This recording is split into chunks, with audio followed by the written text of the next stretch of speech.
என்னுடைய முதல் காதலில் ப்ரப்போஸ் பண்ண போகும்போதே பார்த்தா என் ஃப்ரெண்ட் சொல்கிறேன், எப்படிடா போய் அவள்கிட்ட கதைக்கிறது, பயமாக இருக்கே. இப்போ அவள்கிட்ட ஏன்னா பொம்பளை பிள்ளைல காய்ச்சல் இல்லை, பாய்ஸ் ஸ்கூலில் படிக்கிறோம். அப்போ எப்படா ப்ரப்போஸ் பண்ணுறது, எப்படா ப்ரப்போஸ் பண்ணுறது.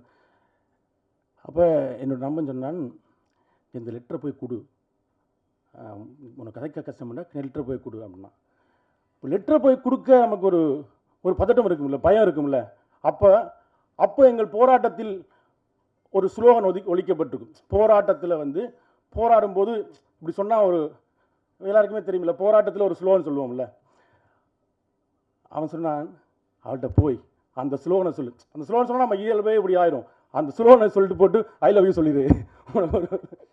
அதாவது ஒரு போராட்டம் எவ்வளோ உன்னதமான விஷயங்கள் நடந்துட்டு இருக்கிற ஒரு விஷயத்தில் போராட்டத்தினுடைய அந்த ஸ்லோகனை வந்து இப்படித்தான் வாழ்க்கை இருக்கும். போரோட வாழ்க்கைன்றது இந்த மாதிரியான காதல்களையும் இந்த மாதிரியான கதைகளையும்.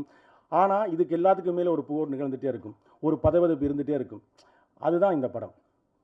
அந்த போரோட வாழ்க்கை நம்ம வந்து இது வரைக்கும் போரோட வாழ்க்கைன்றத நம்ம கற்பனையில் வேறு மாதிரி நினச்சிட்டே இருப்போம். எப்போ பார்த்தாலும் கண்ணெல்லாம் சுட்டுட்டு இருப்பாங்க, எல்லாரும் பட்டப்பட்டு செத்துட்டு இருப்பாங்கன்றது மட்டுமே இல்லை. இந்த வாழ்க்கை, இந்த இதுக்குள்ள ஒரு வாழ்க்கை இருக்குல்ல. ஒரு ஒரு மதுரையிலேருந்து முதல் தடவை சென்னைக்கு வரவனுக்கு சென்னையெல்லாம் எப்படா மனுஷன் வாழ்வேன்னு நினைப்பான். ஆனால் அவன் 6 மாதம் வாழணும்னா சென்னை வாழ்க்கை அவனுக்கு பழகி போயிடும். சென்னையில் இருக்கிற எல்லாத்தையும் அதே மாதிரி தான். போர் தொடங்கும் போது அந்த வாழ்க்கை பதபதப்பாக இருக்கும். ஆனால் அதுக்குள்ளே இருக்கிற அந்த வாழ்க்கையையும் அந்த வாழ்க்கையின் பதட்டத்தையும் அங்கு நடக்கிற ஒரு திருமணத்தையும், இப்போ இங்கே வந்து தமிழ்நாட்டில் பல்வேறு வகைப்பட்ட திருமணங்கள் நம்ம பார்த்துருப்போம். எவ்வளவோ திருமணங்கள் நடந்திருக்கும் என்பதுகளை.